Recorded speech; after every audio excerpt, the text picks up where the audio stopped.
think we're live. I gotta make sure though.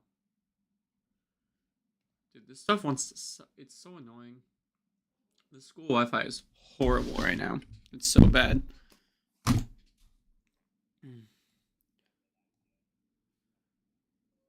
We're live? Alright, awesome. Hello, everybody. Hello. So, we're having some issues with the other icon. I have two people here with me today. They'll introduce themselves in a second. But I just wanted to say that welcome to episode 52. We are talking about chapter 315 today. And I'm going to try and get this stuff working while we're talking about it, but it just doesn't want to fucking work for some reason. It's annoying the hell out of me.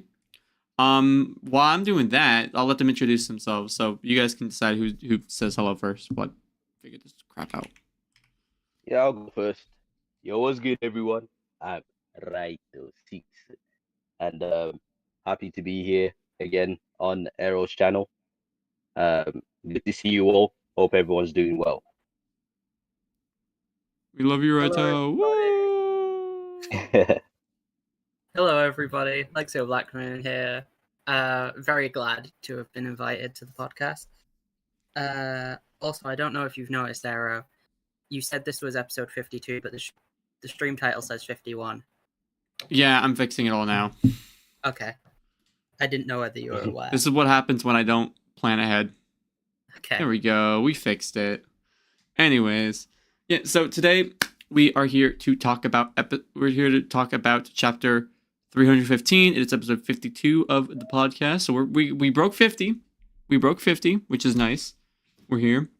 So yeah, let's go. We'll go through chapter by chapter, and we'll go page by page, and we'll talk about stuff that's happening, and then we will give our predictions for the next chapter. I think it'll be interesting. I think we have a lot of stuff to talk about. While this is happening, I'm gonna just do this because it doesn't want to work. We're gonna just go text box. We're gonna do, and now we'll just throw that. And now we'll choose a nice font for it. Here we go. Because this thing doesn't want to work, I'm going to just throw your guys' names in the other thingy. There we go. Now no one can have a complaint about who's here. There you go.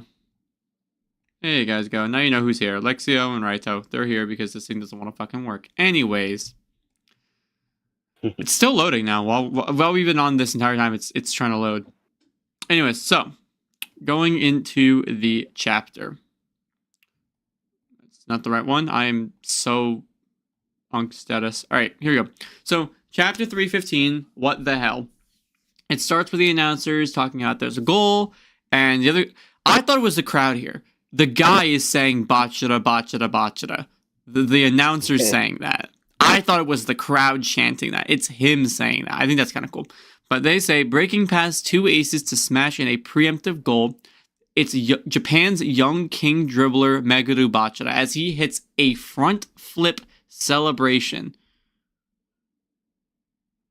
And lands it, striking so much aura on the Nigerian team. What are your thoughts on just the celebration alone? Bro, like the celebration is tough.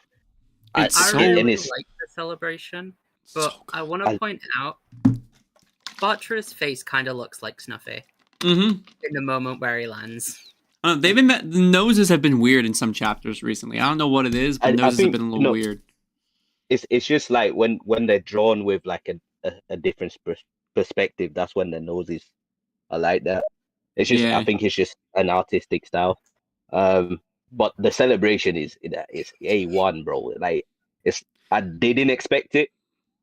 And I didn't expect it from Bachira. I don't know why. But yeah, he needs to keep that one there. So, hold up. Is this a backflip or a front flip? Because I've had people tell me two things. Is he backflipping or is he front flipping? Because honestly, the way he's jumping, it looks like a backflip, but the way that the effects look, it looks like he's front flipping. The lines. He's got to be front flipping because of the way he's landed. Yeah, the lines suggest that he's front flipping. Like, he wouldn't be able to land like that if he was back flipping. Yeah, he would. so for me, it's if you look at the way the line curves, it's curving. How can I say? I can't really point it out. Is it weird? I'm trying way... to remember how someone looks when they're doing a back and a front flip, and I just can't picture it in my brain. Yeah. When you do a backflip, you like contort your back backwards, the opposite way to what he's doing right now, normally. But the lines would suggest a front flip to me, anyways. I don't know. It's weird. Anyways, he's flipping, right? Now, going into the next pages, we cut to Bachira at the Honeykamu private school, and it's 44 days before the U20 World Cup, and the kids are asking Bachira to teach them about soccer. And he says, okay, let's try lifting first. You hit the ball with the top of your foot like this. And the kids try it and they fail, and he says, try to feel like you're playing around. Don't think about it too much, just have fun and feel it. Kids try and they fail again, and they say it's boring, and they complain that they can't do it. And Bachira says, oh, wait a sec, I thought I got this, but what's obvious to me isn't obvious to others. Okay, let's try this. And he gives them a new instruction. He says, drop the ball onto whichever foot you prefer, and then hit it back up and catch it. Can you do it?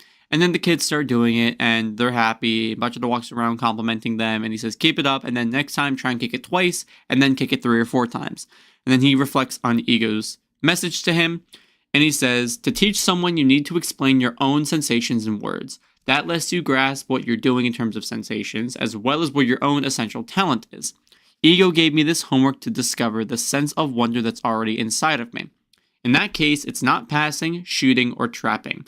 And then he says, okay, kiddos, now try to steal it from me. The essence of my soccer talent is my dribbling. The kids are excited and they're very happy, and they all try to take the ball from Bachira. And he says, it's not like anybody taught me the source of my fun. I'll make dribbling my ego and become number 1 in the U20. Now, I'm being honest, this is probably one of my favorite Bachira moments in the entire series. One of my, like honestly, top 3. Because it is just so wholesome and fits so well with his backstory of like finding, like as a kid he was ostracized and isolated for what he was like and how he believed and how he thought, and now he's being the person that kid him needed. Like he's going up to these kids and he's telling them it's not weird to feel this way or to think this way, and to just do what you want, feel how you feel, and they like respond to it, and it's nice that Bachira is becoming that for these kids. Yeah, I love that. I really love this moment. It's very, very sweet. I think Ego was very clever in this lesson, because it made him a little bit more conscious of his own play style and how he plays or how he wants to play and how he can replicate his plays. Because I think one thing that Bachira is learning to do now is just be more consistent, because he's always had the talent, but I think consistency was lacking at the beginning. But you saw throughout the NEL how consistent he was, and I think he's just going to be even more consistent from now on. Yeah. Honestly, I would love to see a Bachira one-shot. Just given these moments, I want to see a Bachira one-shot. Like, single chapter of just some wholesome Bachira content. It doesn't even have to be some gameplay. Give us like a 40-page one-shot, like we get for like episode Nagi chapter. Give us one of those. I would love it, just to have some Bachira content. Because like we get some stuff in the light novel. Like we know that like Aiku was the one who essentially gave Barō his dream of wanting to become the best striker, which I think is cool. Like Aiku beat Barō, and he said, "You have to try and become a striker that can beat me." And that's where Barō was like his constant training. He wanted to become the best striker in the world so he could beat that defender that humiliated him, and it happened to be Aiku. I need to see if there's something like that with Bachira. Like, was there something with Bachira that he had an interaction with some character that we don't know about until now? Like, I think it'd be cool. Yeah, definitely. I think this moment really sticks out to me as being one of my favorite Bachira moments. Onazi's staring at Bachira and he says, "This guy rules." And the Nigerian team says, "They caught us off guard. Let's try again." Bello says, "Time to strike back." Obavonia says, "Let's go." And Nico and Onazi says, "All right, guys, trust in me." And the play kicks off with Bachira, Rin, and Chigiri rushing the front line as Onazi passes to Kuso. Kuso then beats Bachira in a one-on-one, and he says, "You've got skills, mister." And then Kuso begins to think, as we move up the midfield with me as its axis, I have to keep my eyes on Yoichi Isagi. We will revise our game strategy to get the ball to Onazi without Yoichi Isagi touching it.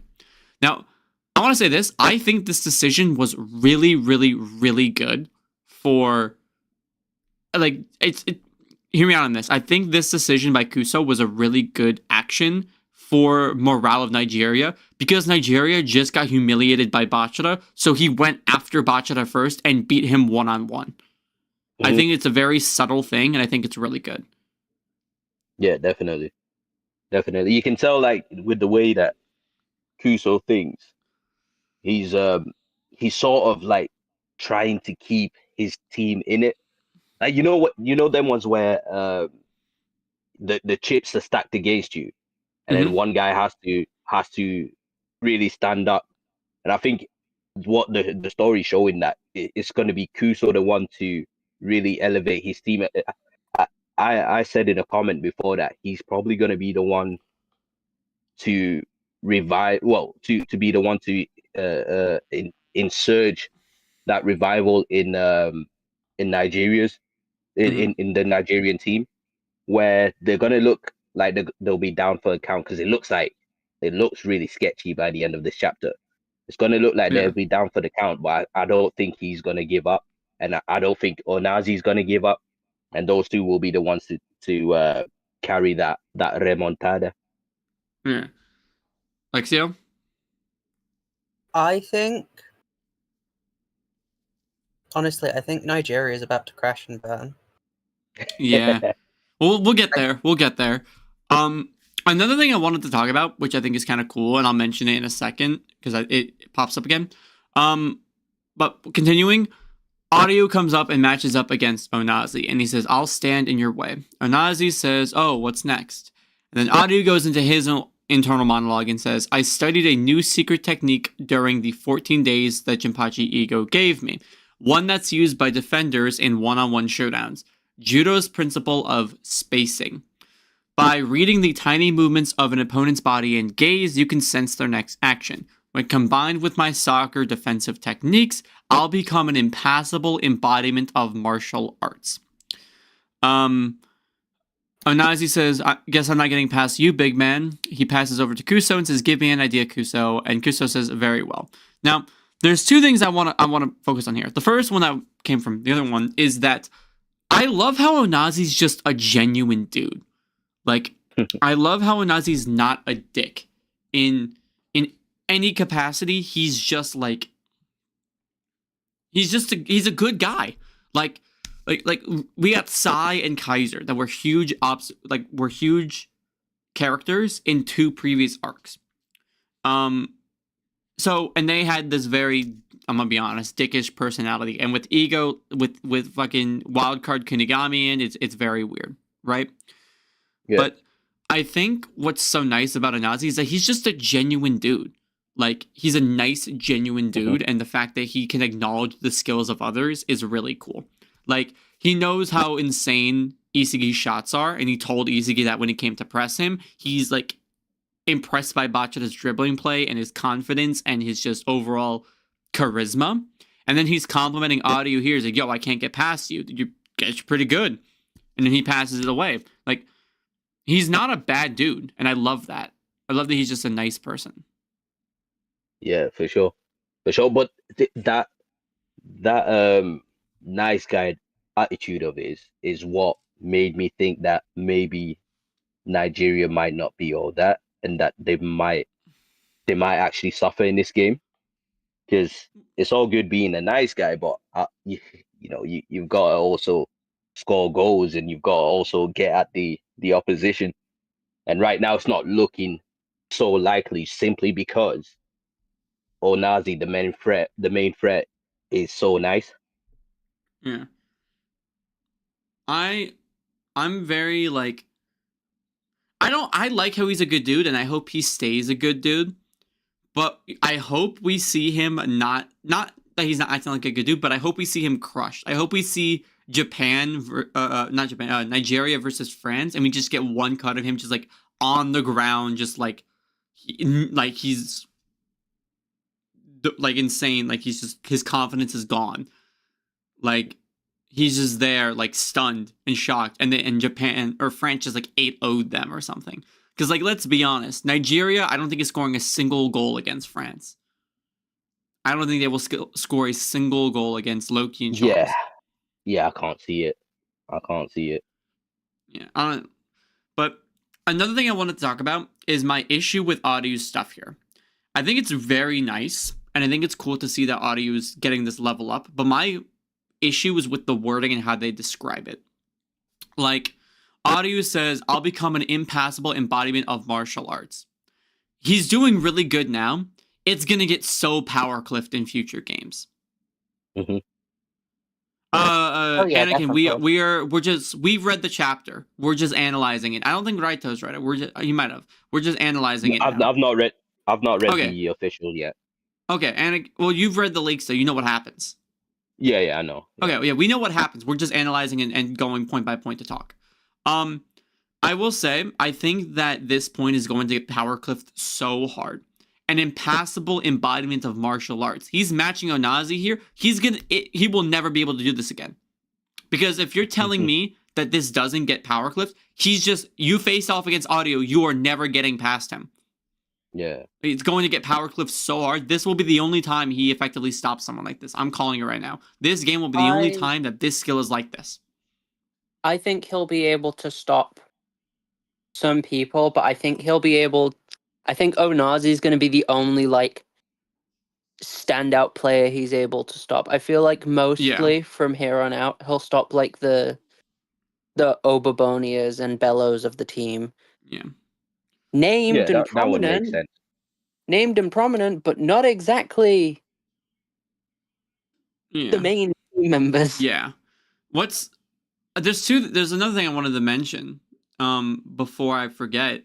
I'll go back to Silly Kitty. They had a good comment I think is interesting. But I think it's crazy. Bello has not showed up since that debut chapter. He hasn't. This was the last time we saw him. This chapter where we saw him saying we're locking in, that was the only time we saw him. Yep. We didn't see him in the last two chapters. And we only saw him break past Bachira and then send the pass. That was all we saw from him. That's it. He has less like screen time than some Nigerian no-names. Yeah. And I think it's crazy. You see that one guy with the afro gets shown a lot, you know. And the goalkeeper gets shown quite a bit. Mm-hmm. Goalkeeper has more on-panel moments than Bello. And I feel like Bello was a character that I was so excited for because in my opinion, I think he had like the best design. Oh yeah. I think he looked someone like that would have been like a Bachira character. Very energetic, very hyper, very strong on a wing. And he's not doing anything. And I feel like it's very much the Kuso and Onazi show. Like when it shouldn't be. It should be the Nigerian 4 player. Like Obabonia has more feats, has more moments. Yeah. And it's weird, and I think it's just I don't know. But Silly Kitty said maybe Onazi is a restrictive type, and the parameter just isn't set for him yet.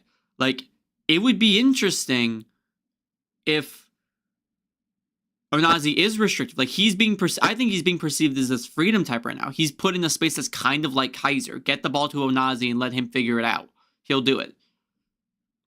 Like, It would be interesting if Onazi is a restrictive type and he needs that pressure of like, I'm no longer the shining hope to do good. Ooh, yeah. Because it is very like, it's very Kaiser-like.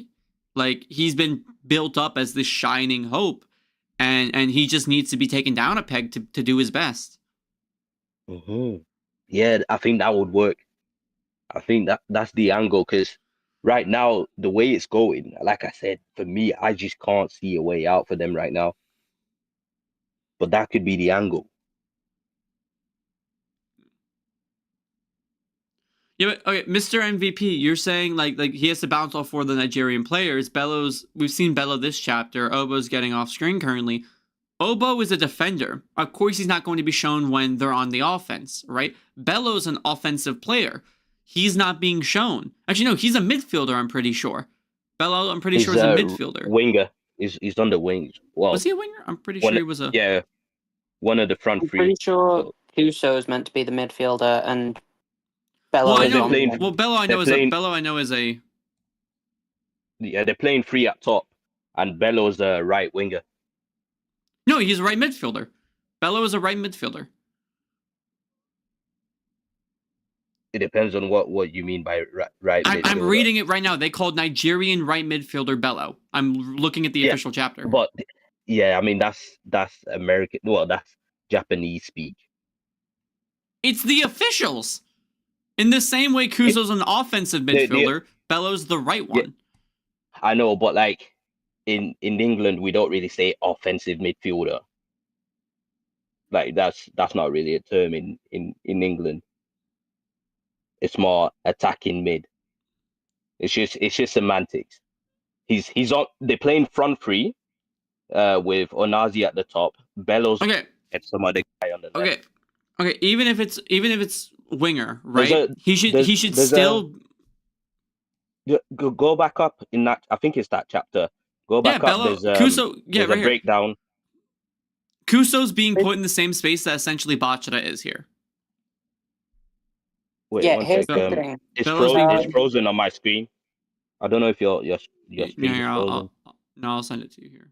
I do also want to clarify, you guys said unnamed players. I don't think any of the Nigerian players are actually unnamed. We know most none of them are. No, but unnamed is in Onazi, Kuso, Bello, Obabonia, they're named characters and reference to importance. We know all of the Bastion player names, but no one gives a shit. Sure. No one gives it, so we call them unnamed. Like, Yeah. we know their names because no. we see it on the back of their jerseys, but we don't call them their name. We just call them whatever because we don't care about them. They don't have prominence in the story. Yeah, if you look at the way the formation is set up, It's a 4-3-3 formation. That. yeah, I know that the manga sort of defines it as a right midfielder, but he is basically a winger. Even He's a winger, he's not being shown on offense. Yeah, right. I want to clarify, he's not. He's not being shown on offense at all in any capacity. Realistically, you could argue that he's a little too close to the center to be a right midfielder. To be a right winger. My I worry think though that's just the way it's been shown. My worry though, right, is that like the other players, the other midfielders, right? Like, okay, would you say in this instance, Reo and Bachira are put on the wingers here, or put in as wingers, or whatever? No. Yeah. No. Yeah. Okay, well, Bachira and Reo have been shown on defense. No. Like, Reo and Bachira are not wingers because they're playing free at the back. Yeah, okay, but the point I'm making is that even though they're the offensive or they're the offensive players or they're acting on offense, they're still shown when Nigeria's on offense, they're shown beating this line. Bello's never even shown being beat. He's just not shown.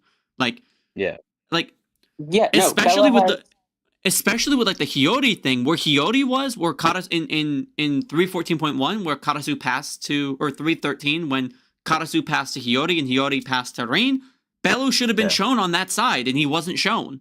Like, the point I'm making is that Bello is the only Nigerian player not being shown. Like, Obabonia, I get it, he's a defender not being shown on offense, but Bello, in the same capacity as Bachira, is still being shown being beat even when he's on defense. Like, show us that line being beat, give Bello some time.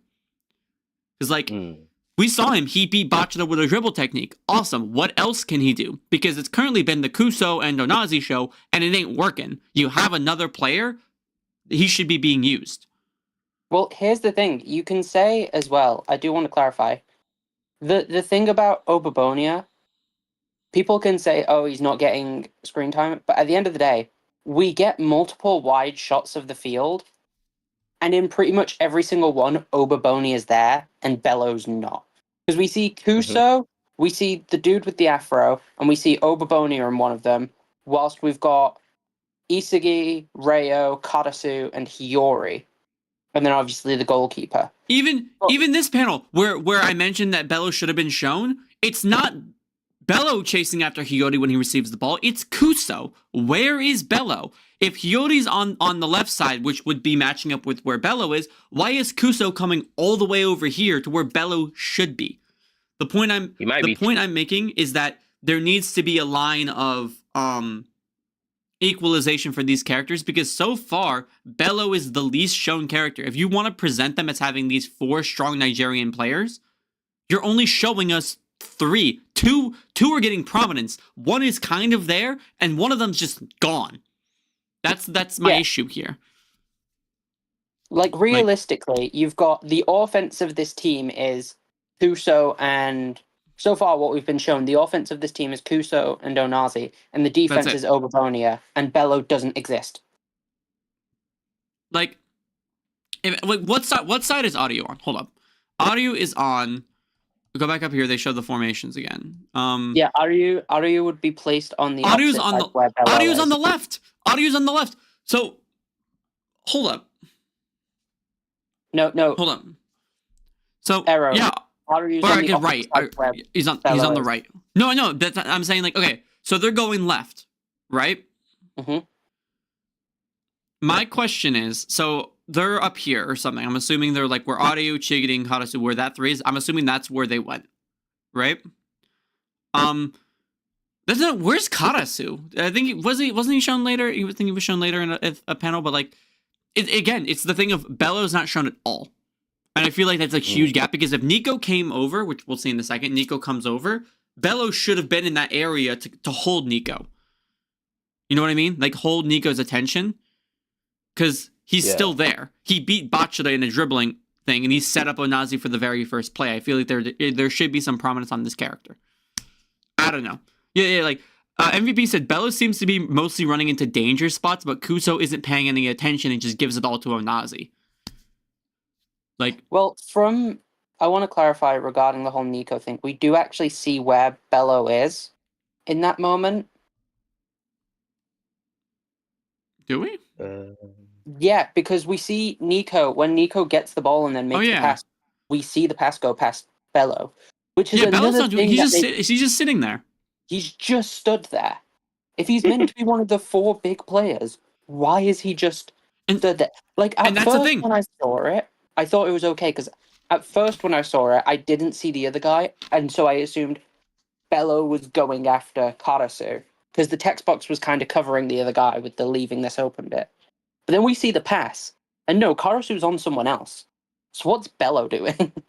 Yeah, but that's another point is of, Bello's the right winger. He's up or something. He's on the side. Why is he dropping back and playing what would be defense here? Because he's behind everyone. He's behind Kuso and Onazi.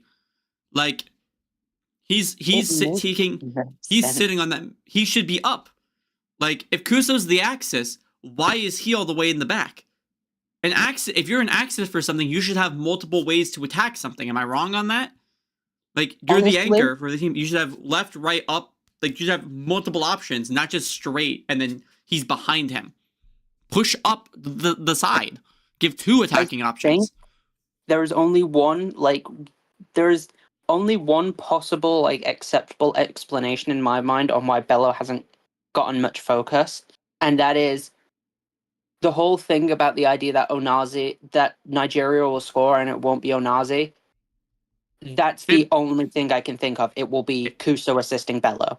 It better be, because if it's not, what is he doing? He might arguably be one of the lowest ranked. Remember how we did the tier list last week? Yeah. He might be one of the lowest ranked players on that list of what he's done if he doesn't score a goal.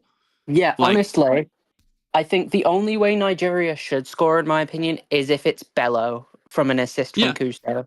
Yes. Or if Satoru, we're only 3 chapters in. It's okay. Yes, we're only 3 chapters in. And yet in these 3 chapters, we have seen consistent appearances of Obabonia, Kuso, and Onazi, and Bello's the one character who hasn't been shown at all.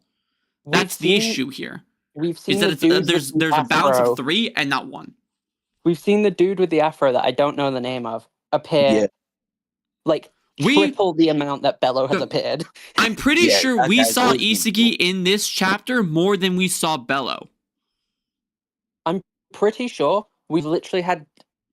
I could take fucking Kuso's appearances from one chapter, and that is more appearances than Bello has had during the entire game so far. Mm-hmm. Anyways, It's ridiculous.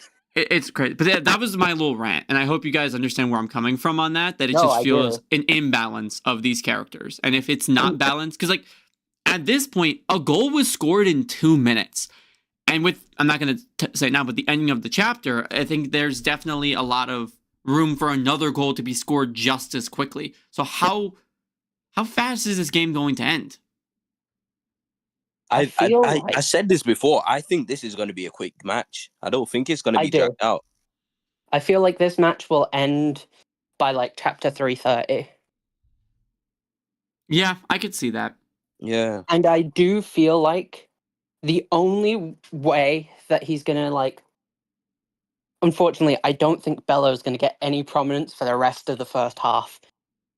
I feel like Bello's gonna keep getting mistreated, and then I feel like a potential either second half. Wait, how do you know hold up. How do you know 3 minutes and 40 seconds have passed? Where's They show it when Bachira scores, I'm pretty sure. Is it Oh when my Bachira god. scores? Well, yeah, really. 3 minutes and 40 seconds for Bachira's goal. That is crazy. That is crazy. You know how I think this game will end, and I think it'd be very cool?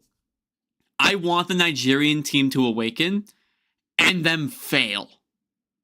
Like imagine they're going through an awakening. Like Kuso awakens, or like Onazi awakens, one of them gets metavision, they start cooking, and it's about to be where they could score a goal, and they get stopped. Like you know how Nagi and Reo were building up Nagi was building up the play with Chigiri and Agi, and then Bachira came in and intercepted the pass.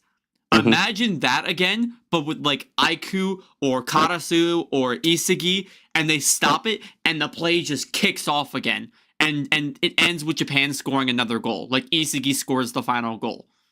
Honestly, I don't fully agree with that mentality. I want it to sort of end with the idea of like, this will be Nigeria's final chance to get a goal, because if they fail here, Japan's going to make another attack. I want it to be a case of Kuso awakens Metavision, passes to Onazi, Onazi takes the shot, Gagamaru blocks it, and then someone like Bello gets the rebound. Okay. Well, see, my idea was more in line of Blue Lock score another one and say they're like 2 up. Then Nigeria lock in, evolve. They get 1 goal back, and they think, the comeback is on, the La Remontada. And then they might go on another good run, get close to goal, similar to what Aero says. But then they're stopped, and the game finishes like 3-1 or 4-1. That was my idea. I think if Nigeria gets a goal, I don't want it to be Onazi or Kuso. I want Kuso personally. I want Kuso to awaken Metavision, and then Same. I want him to awaken Metavision, and I want him to direct. I honestly think Obabonia would pull up as the defender. I think he'd pull up to where Kuso is, and Kuso and Bello would move up on their own and use Onazi as bait. Yeah, no, that's what I think as well. And I think Obabonia would provide the ball to Kuso. Kuso would get around Aryu and Nico, and then that would be the moment where Aiku gets his shine and manages to use his own metavision to shut down Kuso, and it's this big clash. And it's sort of like a situation in the first selection, if you remember, where Raichi and Kunigami were running up the 2 sides. It's Onazi and Bello, and Kuso specifically shakes his head at Onazi and passes to Bello, who scores. I think honestly, I could see Bello scoring a header. He seems like a header type of character. Yeah. I do want Bello to be, if someone scores, I want it to be Bello, because Bello's been getting absolutely disrespected with the amount of screen time he's got. Yeah. Also, MVP, I know you're saying there's the Kaneshiro's just glazing Japan. I think they're setting up this team to seem like a slaughter fest, and then next game they go against France, and they're going to get beat. Yeah. They're going to. Yeah. They're going to get ruined. They're going to get destroyed. Like imagine them like 3 or 4 to like 1 against Nigeria, and then just getting like 6-0 against France. Because I think it's going to be a case of like we see, obviously this match we see England versus France score where it's like, okay, this match France clearly won, but it was kind of close, and then we're going to see France absolutely destroy Japan, and then Nigeria not score a single time on England. So that it sets up like Let's get Japan through the might rest of not the be able to chapter do it. before we get into predictions, because I have a question I want to ask once we finish the chapter, because I think it's interesting. Go on. Going into this, as Kuso receives the ball, Nico comes away and steals it, and he says, "Not as well as you thought. You're obviously the one to crush." And then Kuso says, "What's with him? I can't push him back. His core is tougher than it looks. How's this tiny guy so jacked?" And then we reflect on Ego's thing to Nico, and it says, "Iki Nico, your brain is exceptional. Build yourself a body to match." And we see Nico's insane frame under here, and it says, "It was simple. I just did a shitload of lifting." I think that line is so funny. I think it's so funny to me. Also, seeing this like babyface dude with this jacked frame is crazy to me. Bro, this panel here got me so gassed. You know the meme of where people took the Kunigami lifting one and they just threw Nico's face on it? That's literally the meme. I honestly, That's what right this now, is. this game is like the best time to be a Nico fan. Nico and Karasu are popping off this game. Nico is genuinely having one of the best performances of all the characters on this pitch. Yeah. And there's something I'm wondering now. In an arm wrestle, do you think Nico could beat Isagi or Reo in an arm wrestle now? Yes. Isagi definitely. Reo, I feel like Nico could. Who is the strongest character that Nico could beat in an arm wrestle? Who's the strongest character you think Nico is beating in an arm wrestle? Is it weird? I don't think he'll beat him, but I think he and Raichi may be close. I was thinking Raichi, but I think Raichi just wins out. I think it might end up being a case of Nico would be stronger and would be winning, but he wouldn't be able to fully win and would lose in terms of getting tired out. Yeah, because I think it's just an endurance thing, because Raichi's going to be at 100%. I think it's weird. Hear me out on this. I think he might be able. I think it might be close. I think he could beat Loki in an arm wrestle. Oh, Loki! Yeah, I think he could beat Loki. Yeah, I think he could beat Loki. I think he could beat Loki in an arm wrestle. Strongest character I think he could beat. Honestly, the strongest is a difficult one because it's like. You think he's beating Tokimitsu? Someone said Chris Prince. Do you think he's beating Tokimitsu? Because the way they describe him is that he is an insane. His core is so strong, and his body is just so he's so toned right now. Yeah. You think he's beating PXG Tokimitsu in an arm wrestle? Yes. I don't think so, personally. Yes. I don't think so. Because here's the thing. Tokimitsu got overpowered by Raichi. If you think that Nico can beat Raichi by causation, you'd have to say that he could beat. Yeah, that's what I think. I think he could beat Tokimitsu. I think the absolute strongest person he could beat would... Because at the same time, you've got to factor in, like, Tokimitsu's strong, but he's also just that. Yeah. Like, he's just strong. He's not, like... I wouldn't call him well-trained strong. He's just normally strong. Naturally strong. Whereas a well-trained strength versus a natural strength, I would give it to the well-trained strength of Nico. Yeah. Ooh, I don't know, man. I think it's a good argument. All right. Continuing, Kuso says their defensive line has evolved past our prior data. Damn it, they're countering. And then he says, don't let him pass to Yoichi Isagi. And the guy says, there you are, and marks Isagi. Nico then says, oh, you don't mind leaving this open. And he sees a path down the middle, and he sends a long pass through them all straight to Reo. And he says, nice long pass, spot on, Nico. And Nico says, go chameleon. Which again, here's the thing. Why is two things actually. One, why is Bello there? And two, why is Isagi further on defense than Bello is on offense? Like if you look at it, the pass that Nico sends goes past Isagi and then past Bello. It depends on Why? the orientation of the pitch here, because it might be sideways, this pass. No, I think No, it's genuinely, straight up. It's straight up. It's got to be straight up. Yeah, I don't no, know. no, it's There's not enough definitely a distance. It's a take. long pass. There's not enough distance. Oh, no, there is. On the pitch. A sideways pass? Yeah, there is. No, there's No, not no. for this. I'm I looking at the panel now. No, There I is. don't. Even if you say it's a sideways pass, Because, listen, one sec. Consider this, right? The direction in which Reo's moving and the direction in which Isagi and his marker are moving, they're moving towards the right side of the frame, not up where Nico passes it, but the right side of the frame. So I think it would be fair to say that Nico's took the ball off Kuso on the side and then passed it sideways in the gap towards Hold up. Reo. Because Reo seems to be continuing forward from that I'm looking pass. this up. Okay, hold up. I'm looking at the orientation of players here. Mhm. And I need to look. So Onazi, so they're in the middle. They're right in the middle of the pitch. Audio's there. Oh yeah, we see Aiku. Aiku's behind Audio's little tag. We see him. Aiku gets some shine this chapter. He's there. They're running right. And then they run further to the right. Yeah, you see the direction Isagi's going. That's what suggests to me that it's a sideways pass. And see, I don't agree. So like looking at it, how the orientation, it looks like Onazi hit the ball backwards. So they're still in line, dead middle of the pitch, right? Mm.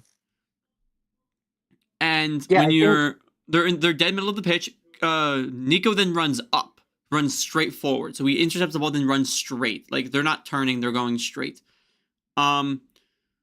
They're probably running that way because Isagi was trying to position himself to a pass, and the other guy was trying to stop him. But they still run straight, and Reo is running right because he's on the right side, or what would be if we're looking at it on the left, and he's shifting to the right to receive the pass more towards the middle.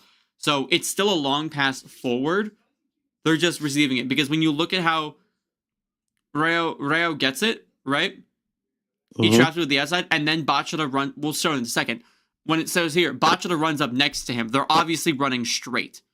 yeah, I think honestly, He it's turns a case and then of goes. the reason Reo's running that direction. I think Reo runs that direction, receives the ball, turns, and then because I think definitely with the way Reo has received the ball, he is definitely turning himself. I mean, you have Yeah. to receive that ball because he's running onto the ball. But there's no markings on the pitch to suggest either direction. Yeah. But anyways, Kuso then. Oh no, we see Bello again. He's there after doing nothing. He's there. He says it's not starting with Yoichi Isagi, and then he says, "Watch out, they could pass anywhere." And then Ryo says, "Initiate copy original." He says, "Initiate copy. Come on, original Egoist." And Bachira runs up next to him, which, by the way, in this moment, I was so convinced he was going into true flow state for a second, because that's what it is. That's what Ryo's true flow state looks like. And Is he not? No, so he was just transforming to Bachira. If he stayed like this, where the paper covers half of his body and he didn't transform, that's his true flow state. But if he didn't transform to Bachira, he would have. But he's turning into Bachira here. Oh, really? I thought that was think just part of his true flow state. The no. So transformation. his true flow state is when he's covered in paper, but he still looks like Ryo. Yeah. I mean, the purpose of his true flow state is the ability to switch between his copies like that, like instantly, like boom, boom, boom, boom. He's not fully dedicating himself to one style. He just goes boom, boom, and he can incorporate them together and stuff. That's what his true flow. He's still got a bit of Rayo on him. Yeah, but he's turning in. But he's fully turning into Bachira, I which think we'll see in a he's- second. okay. Bachira says, "Are you done copy pasting?" And then on the final page, we see him turning into majority Bachira because he has the number 8 on his. He has the number 8 on his thing again. And, Yeah. Bachira says, "Let's go, buzz buzz," and then Reo says, "It's the double Bachira formation." And then Kuso says, "What the hell?" Which, let's be honest with you here, right? He's got to be seeing the shit. Be honest with me. You can't tell me he would go, "What the hell?" if he didn't just see a giant bee behind these guys. Am I right on that? Clarify. That's don't crazy. I don't think it's a case of he's seen the giant bee. I genuinely think in his eyes for a second, Reo has just like shapeshifted into Bachira and he's tripping balls.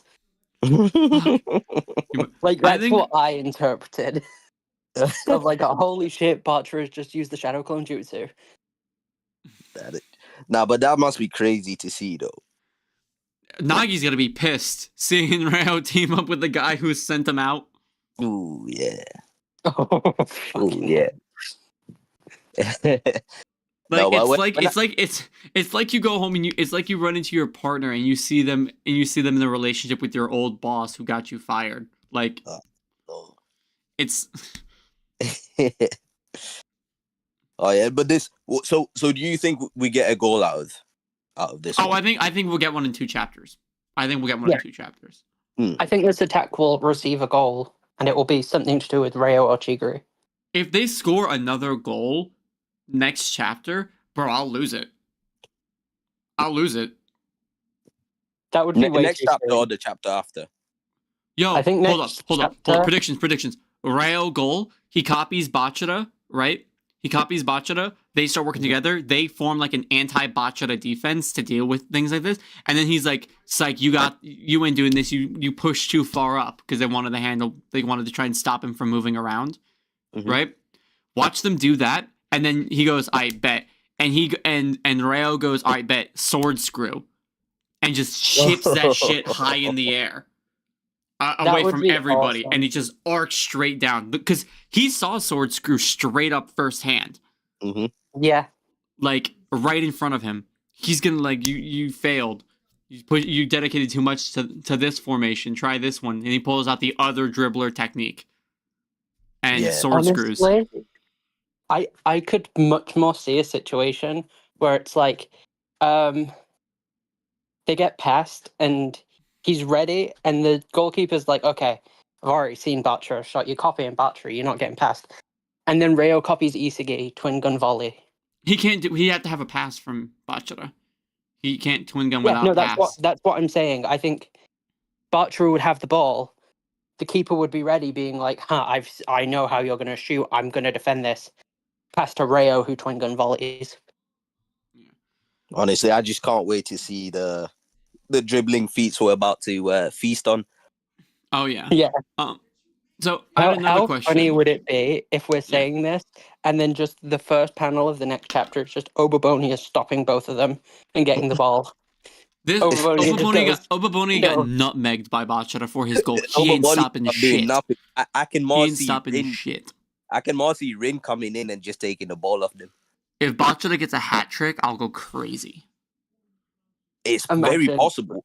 A Bachira, because this would have been I think this would be the first hat trick we've seen happen. We've seen them with the first hat trick we've seen in a while, because the hat trick we saw was like with Kuon. We saw one with Nagi. Yeah, I don't count. We saw those one with guys. Bado, but I'm talking like in professional game, we've never seen a hat trick at like this high level before. Yeah. Like we have Bados against Barcha, but we didn't see it. We have Reigns against Manchad, but we never saw it. If we get a Bachira hat trick here, or even a brace from Bachira, Honestly, though, I think we won't see a Bachira hat trick because I think the first proper hat trick we're gonna see is a Loki hat trick. Hold up. Do you think we'll get a Reo B shot? Yeah. We have instead of sword score or gyro, we have the B here. You think he's gonna pull out a B shot? Oh, 100%. Like I made some jokes it. about the twin gun volley, but no, I genuinely think B shot's happening. B shot. That's the shot I'd like to see. My question though is, do you think next chapter we're getting fully double Bachira, or do you think we're going to see more of the master copy? Like, do you think we'll see him switch copies out of Bachira into something, or do you think it'll be a full-on Bachira chapter? I think it will be a full-on Bachira chapter. What is B shot? B shot is Bachira's shooting technique that he developed in the NEL and the Barcha game. It's a close-range chip shot. I'm not convinced it's fully Bachira. I can see him coming in and out of it though. I think he'll hit a B shot and Onaze will block it. The title of the next chapter is "I'm Here." What is it? I'm here. Oh, okay. Ooh, wait. So Yeah. have him hit it. Have him hit a B shot and have Onaze get hit in the face with it. You know what I would much prefer from the Mm. I Am Here chapter? I would much prefer them to get past Onaze and then Bello, Obabonia, and Kuso stood there. Yeah, but they can get past that. No, but I think that would be just a cool moment of like, You know what sucks about this formation? what? There's no power forwards. There's no Shido, there's no Kunigami, there's no Bato. We have no power forwards. It's all very technical forwards. Technical Yeah. offense. Bachira, Reo, Isagi, Rin. How cool would it have been if we had like Kunigami on or Bato on, for instance? I would have loved to see Kuni. Let's hear me out this. Reo B shots. Onaze blocks it and says, "I'm here," or he moves up to stop him, and then Kunigami is like, "Nah, I'm here," and just does what he did in the second selection and just power headers the ball, like tackles through all of them and power headers that shit into the net. Like That would be epic. like a power header, like, "Nah, I'm here," and scores a goal off of like he's like, "I'm here." He's like, "Nah, I'm here," and he just pops it and boom. But this is why I say I can see substitutions happening. I can't. I don't think for the Nigeria thing game. Is, the substitutions I feel like only should happen now if there's an issue with it. Like if there's an issue with the formation that they're not able to handle the Nigerian team. But they are. Don't fix what isn't broken. Because like what happens if they bring someone on and then they start losing? It's just about resting, not about fixing. I think the only way that we'll see substitutions is if somehow this next play gets stopped and we start to see like Obabonia, Bello, Kuso, and Onaze all start to awaken. Yeah.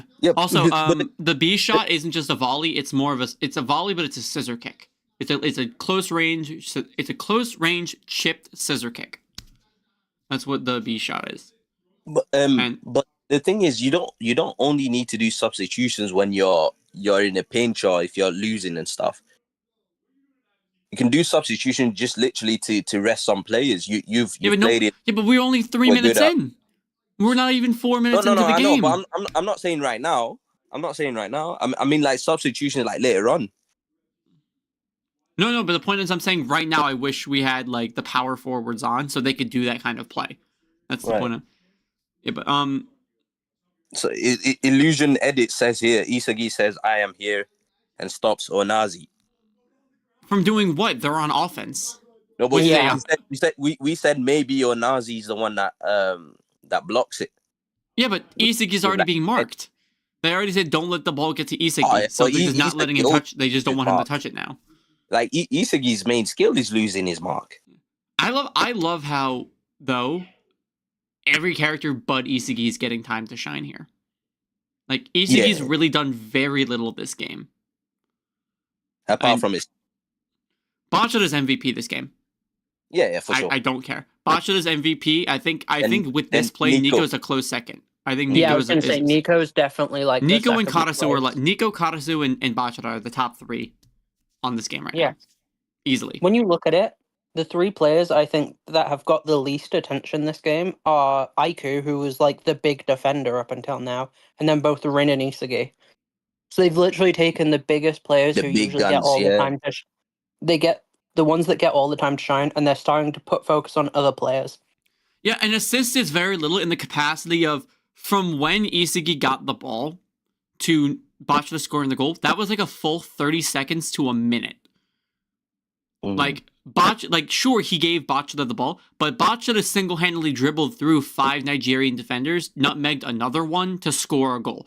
That's not really setting, like, he gave Bachira the ball, sure, but that goal was Bachira. You can say, on paper, it'll say that Isagi got the assist, but that was essentially a Bachira solo goal. Oh yeah. That assist wasn't insane. It wasn't an assist like what he did for Kunigami in Manshine, where he kicked the ball and he was going towards that, and Kunigami jumped and headed it in. That's an assist that you can say, yeah, Isagi set that up. It also wasn't. He didn't set it up for an assist though. He set it up for Bachira to assist him. Yeah, he set Bachira up to give him a pass, and Bachira was like, nah, fuck that. Yeah. So yeah, Isagi didn't do much. On paper, he got an assist. Did the assist like do all that much? No. But the assist was way heavy though. Even though the assist isn't like the assist itself that he made is not that it's not like an effort on Isagi's part, but it's just like in a match, regardless, the assists were way heavy. Especially, but I'm talking. But that doesn't matter. If I pass the ball to someone, and then there is a full 30 seconds to a minute, my assist value is drastically less, unless that goal as opposed to that goal being scored instantly. That's the difference. That dribble would be 10 seconds max. It wouldn't be 30 seconds. No, Karasu having the ball, it was 2 minutes. It was 2 minutes. From Bachira scoring, it was 3 minutes and 40.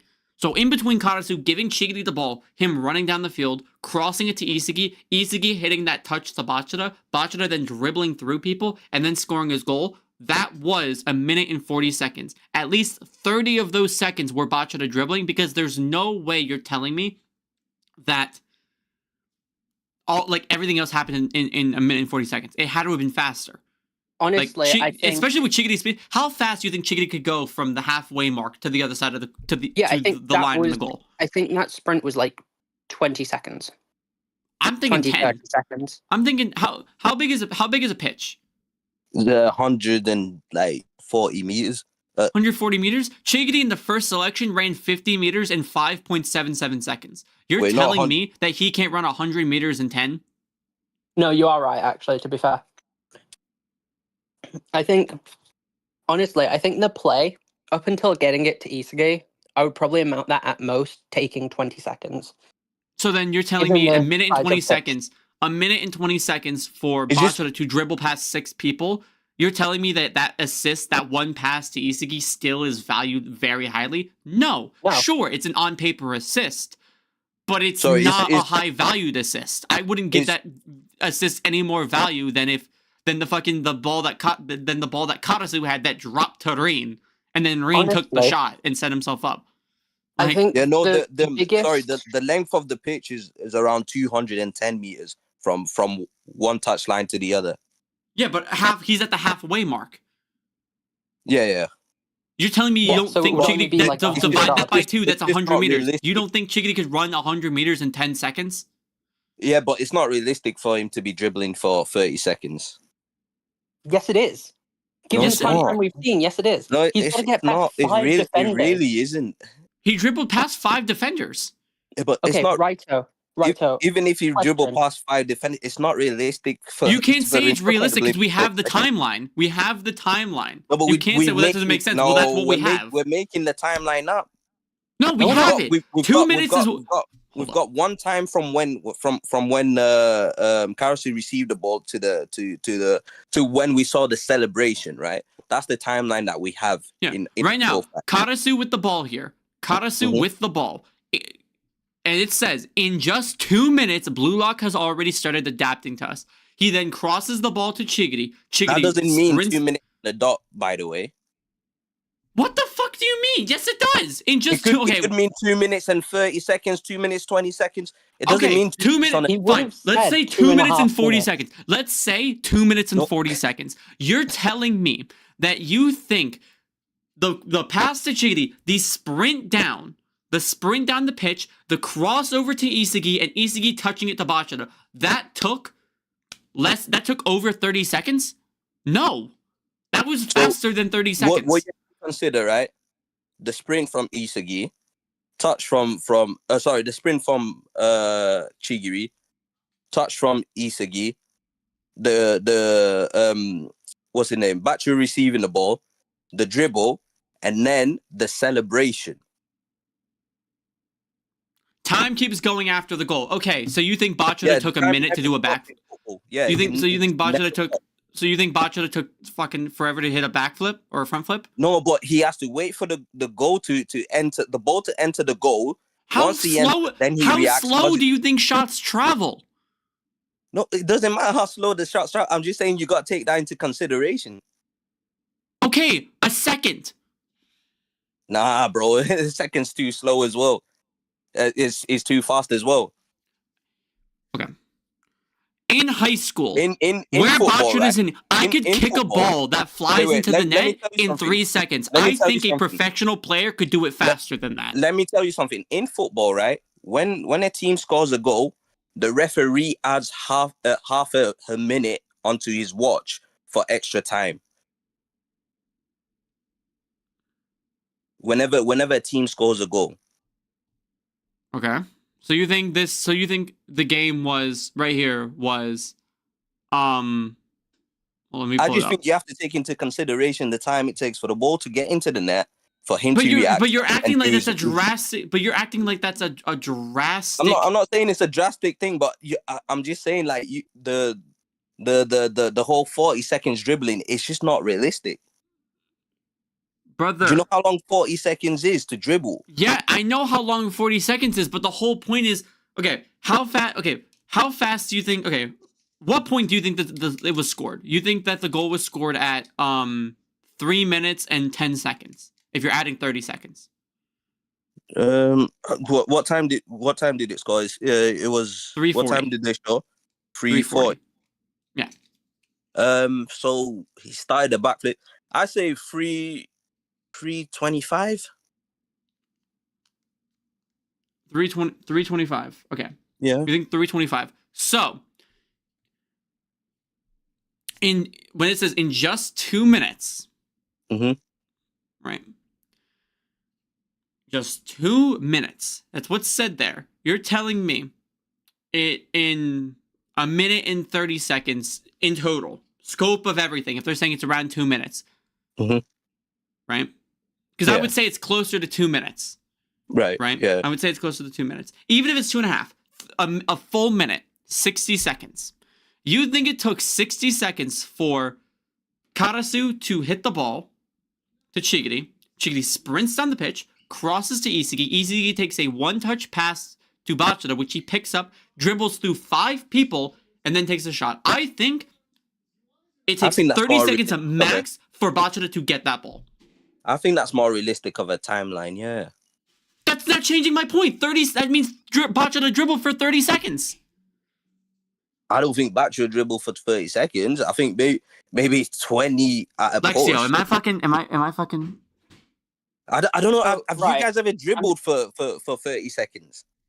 Yes. I'm just. But you I'm just really- said it made sense that in 30 seconds all the other stuff happened. So, Errol, Meaning, I know when you after played ball. Bachira getting the ball, it's 30 seconds till the goal was scored. Meaning Errol. he had to have dribbled and then shot in that 30-second timeline. I know you've played ball, right? Have you dribbled for 30 seconds before?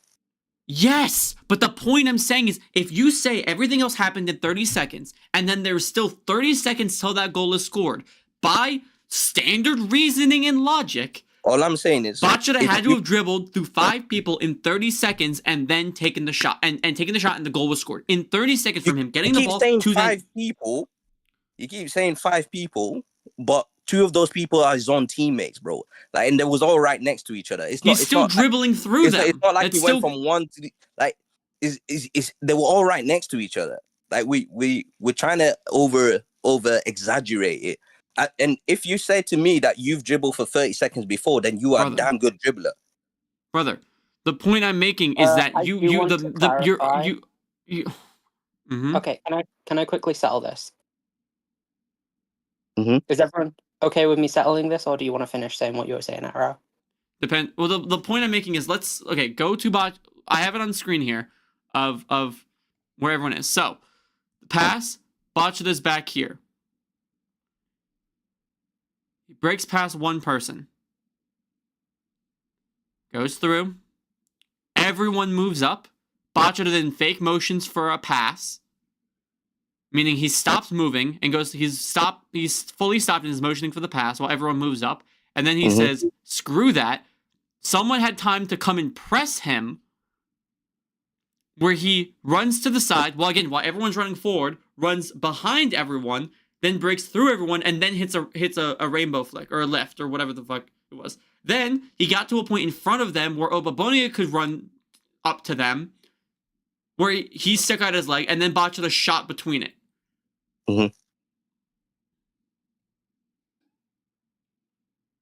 Count to 30 seconds, bro.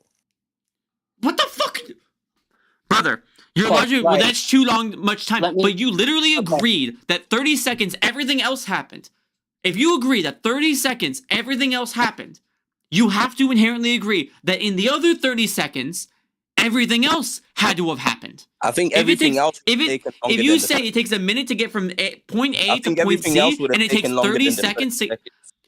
Raito, if you think it takes 60 seconds to get from point A to point C, and you agree that it takes 30 seconds to get from point A to point B, it therefore takes 30 seconds to get from point B to point C. Well, I don't agree it took 30 seconds for it to get from You point just A to point agreed B. that it took 30 seconds from Kanasu having the ball I take that back. Bachira. I take that back. It took way longer than 30 seconds.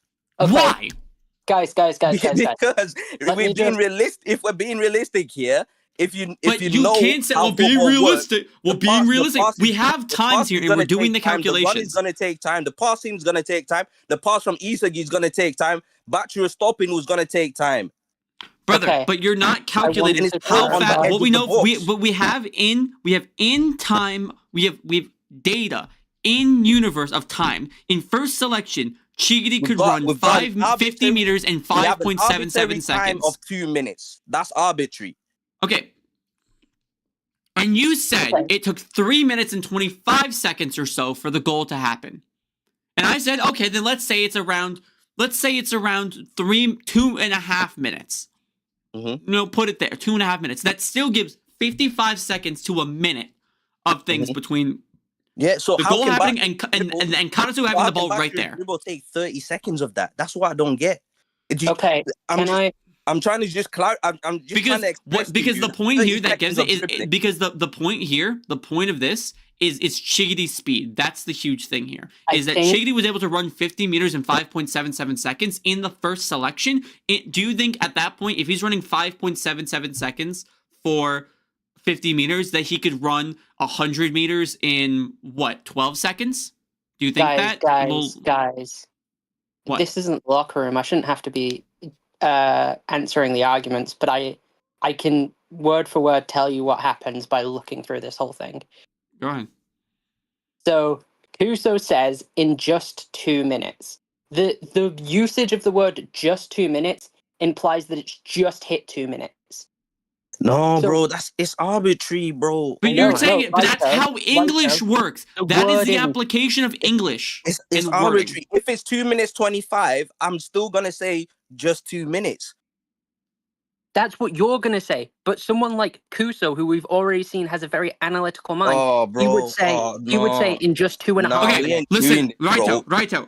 You are arguing the English language where you're like, well, I'm not arguing the English language because we know that the English this is a huge point with you. When we have these debates all the time. We have these debates all the time. Just because you don't use something one way doesn't mean that everyone universally uses it that way. How he uses it? Because that's how the English language defines things. If I can go on to, I can go. If you want to read proper English, if you say. We're doing too much. The thing we just have to realize if I say the words, I just made it. If I say the words, I just made it. That implies that you barely made it. That you are making it just at the finish line. You are just making it. But that's not the way the just is used. Yes, it's the same. If I say I just made it.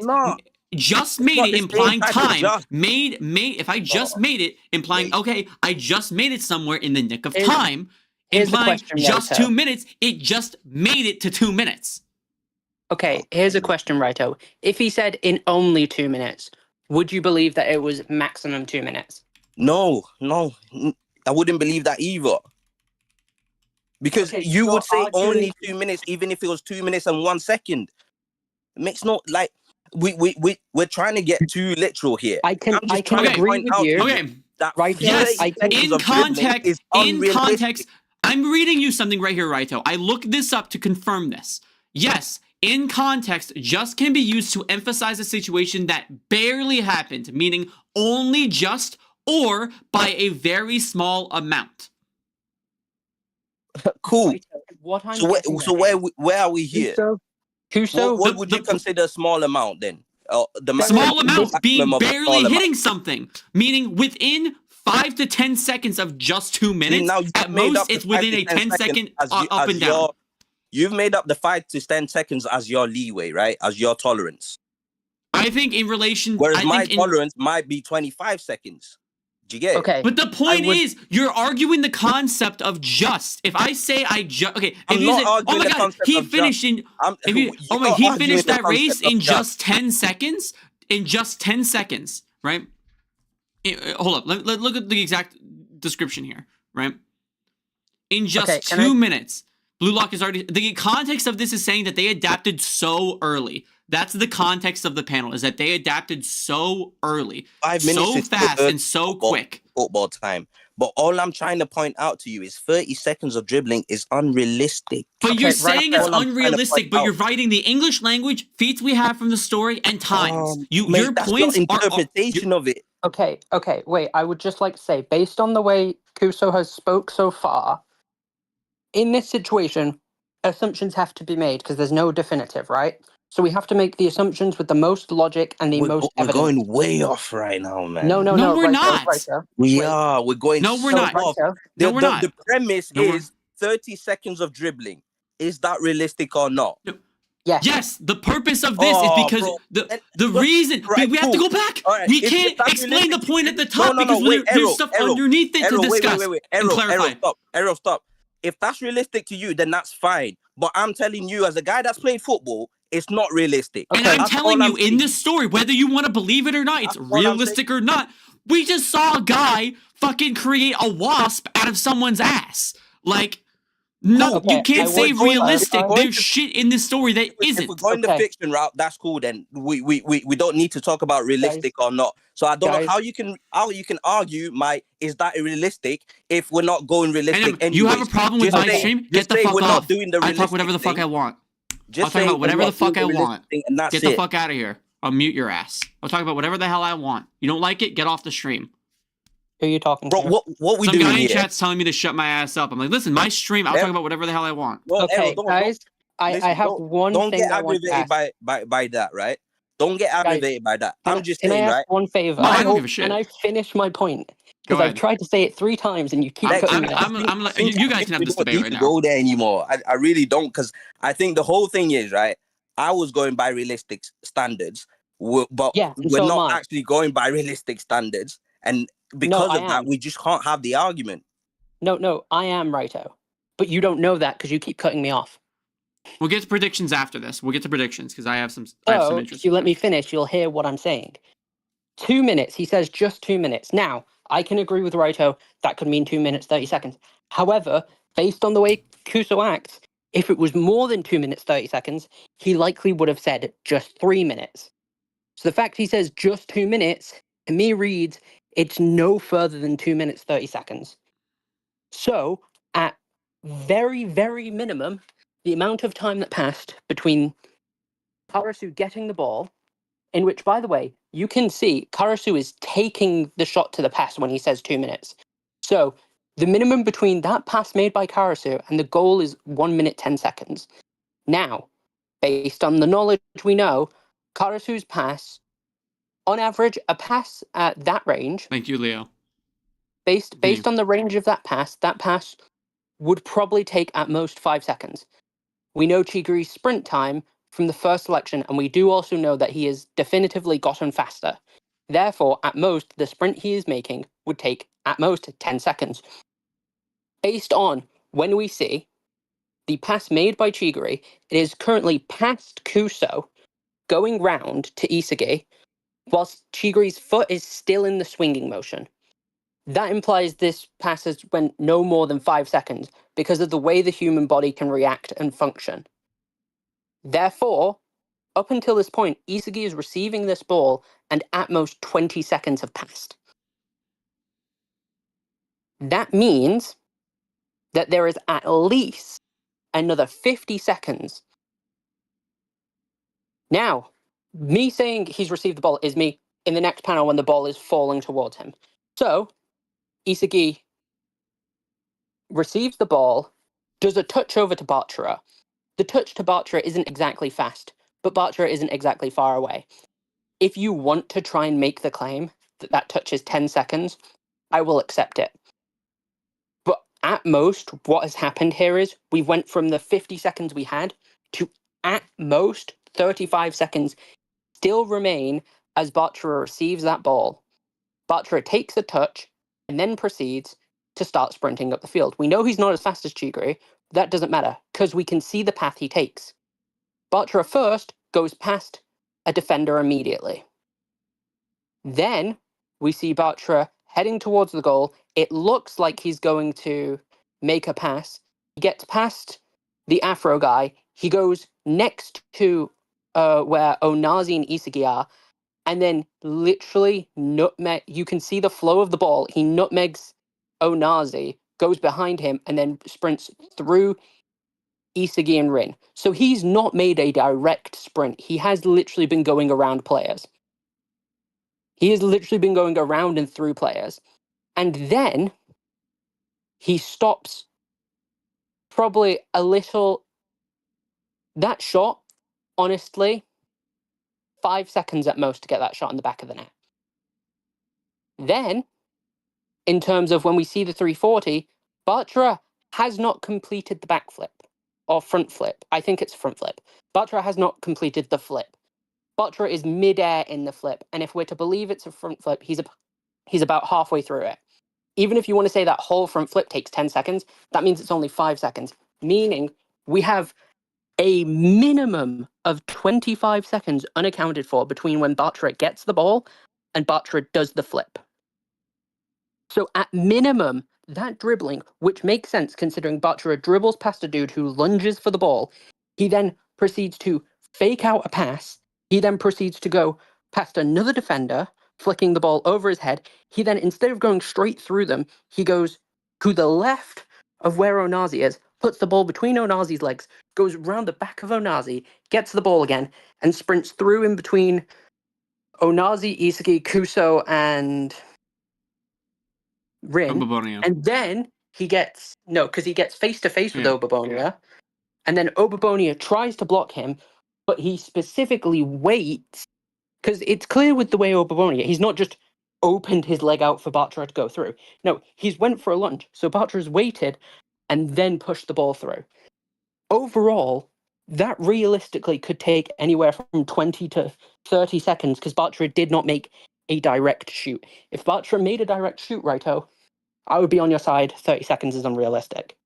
But with Bachira literally zipping around the place and doing some of these things he did was unnecessary. He didn't need to go through Onazi's legs, but we can see it that that's what he did based on the lines showing where the ball moved. And then we can see that, so basically we see he flicked it over a dude's head. He could have just dribbled past him. He then went next to Onazi to get it through his legs, then around him. He could have just went through the middle. Like, that he's taking extra time to be fancy and show off his dribbling. So realistically, yes, saying 30 seconds of dribbling, Bachira is going out of his way to extend his dribbling time. He could have made an easier direct play. So yeah, 30 seconds is realistic. Listen, If he had just made the direct play, Raito, 30 seconds wouldn't have been realistic. But you can see him not going direct. This is the situation of, if he had went from point A to point C, it wouldn't have taken 30 seconds. But he's decided to go out of his way to go point A to point B and then to point C. So Also, it's taken him longer hold on. to do a dribble that would have been shorter. yeah, go on, Okay, Arrow. Oh yeah, I'll just close this off with last thing. Full length of a football pitch, right? Mhm. What would you say meter-wise? We're going to reuse yards, So- doesn't matter. So when I looked it up, around 210.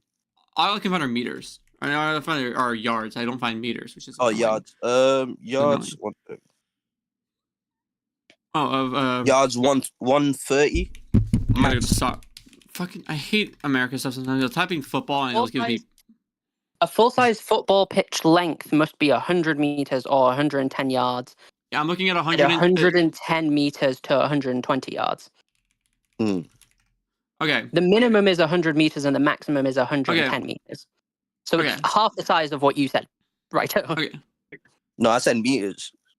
Yeah, I just said 100 to 110 meters. No, it's yards though, innit? No, that's I how looked- much it is in meters, hold up, is what I'm saying. Hold up. I That's just looked the up. max Right. according to FIFA regulations.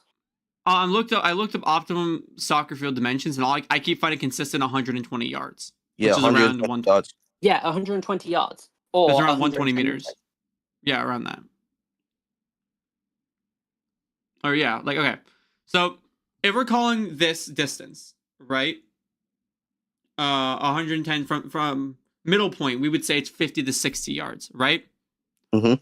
If we look at where Bachira's positioning, or when he receives the pass, right? The depth perception is very weird because he looks way closer than he actually is. Because when you look, Bachira receives the pass, right? And he's pretty close to Isagi.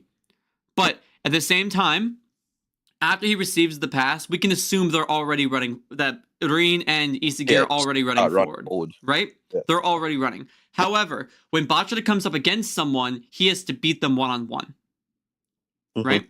Also, what do you mean I'm getting cooked? We have two people on my side here. Anyways, Bachira beats out one person. Every time we see him dribble, he doesn't immediately get past them. He will do some kind of trick, go around them, and then go straight. Because Bachira doesn't have to kind of force his way through someone, like tackle someone. Because this guy, how it looks like Bachira just ran through and he got off balance. Bachira likely did a dribbling trick to break him up and then go past him. Consistent, that's how we see with Bachira. He consistently does that kind of stuff. Even in the final play against Manshine, he goes around people. Like he'll weave around people, or he'll bait someone one direction and slip the other way. He's very counter dribbling-esque now. So he'll bait someone one way. So every person he goes up against takes a lot of extra time. Not to mention, right? Going through this, Rin and Isagi are here. Bachira is still far enough away, right? If we're looking at this, he's still far enough away if he has to beat some person. So while people are running through, Rin and Isagi are running up, Bachira stops for the motion of the pass, right? As another person has time to rush in. Because Bachira stopped for another person to come in and press him.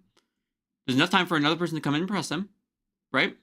As he does that, Bachira goes forward, towards Onazi and them, goes again through Onazi's legs, cuts under Rin and Isagi, and then does a heel flick.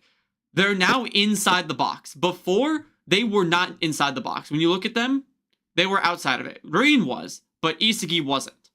So they were outside the box. And again, depth perception's weird. But bottom line is that he's not inside the box. So we could say, if we look at this image, the whole time they're not inside the box, because when he runs in the box. He runs in the box. Okay. If you look at the image, right? We can say, if you're going from left to right, 1, 2, 3, 4, 5, 6. We can say Bachira might be on that line between the 5th and 6th line all the way on the left of the pitch. Bachira has to dribble up into the box to basically where that dot is, if not further in. Because realistically, that's where he does the rainbow flick. Yeah. Where that pass happens here, that's where he does the rainbow flick. Obabonia then rushes it. He then rushes in further in front of them to beat out Obabonia, who's there, and he takes a shot there. And then when we see them, as he takes the shot through their legs, he's in the air. Rin and Isagi are probably still running forward, so they're catching up to him. The bottom line is that there is still a lot of distance that needs to be covered, and Bachira beating out a lot of people. So, on this, distance away from the net, right? Distance away from the net, we'll say, how many yards do you want to say? If it's 60 yards to the halfway point, we'll say he's what, 30? 30 or so? One sec, because the box itself is 18 yards, right? Penalty spot. Do you want to double the box length? Say he's 36 out. give or take some. Yeah, do that. 36 yards, right? How fast could you run straight 36 yards? Or 30 yards, because he's pretty close to the net. How many? 30 yards, that's a couple of seconds. How fast could you run it? Realistically, how fast could you run 30 yards? 30 yards, 3 seconds? Yeah. 3 seconds at 30 yards in 3 seconds? Yeah. 30 yards is a lot. Official World Cup length for the goal box is 18 yards. So it's 18 yards from the goal. Yeah, we doubled it. We doubled the 18. Okay. Okay, so we'll say 36. We said 36 yards away. We'll say 4 to 5 seconds. Okay, so we'll say So you want to say he ran 30 yards? Do you want to say he ran 30 yards? Yeah. Okay, 30 yards is around 27 or so meters, right? If we're using Chigity's thing, he ran that in about 2 to 3 seconds, and that's Chigity in first selection. That's Chigity, He's already fast. He's way faster. He's way fast. I'd say he's faster than me. I'm gonna say he's faster than you. Okay, here's the thing: the average time to dribble from the halfway line to the goal box is 7 seconds.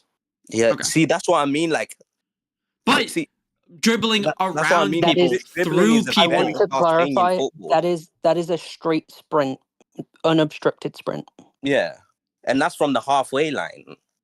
And Bachira was not unobstructed. Bachira was going around and showing off his dribbling talents. That's why I'm saying if he was just going for the goal, I would agree with you that it's unrealistic.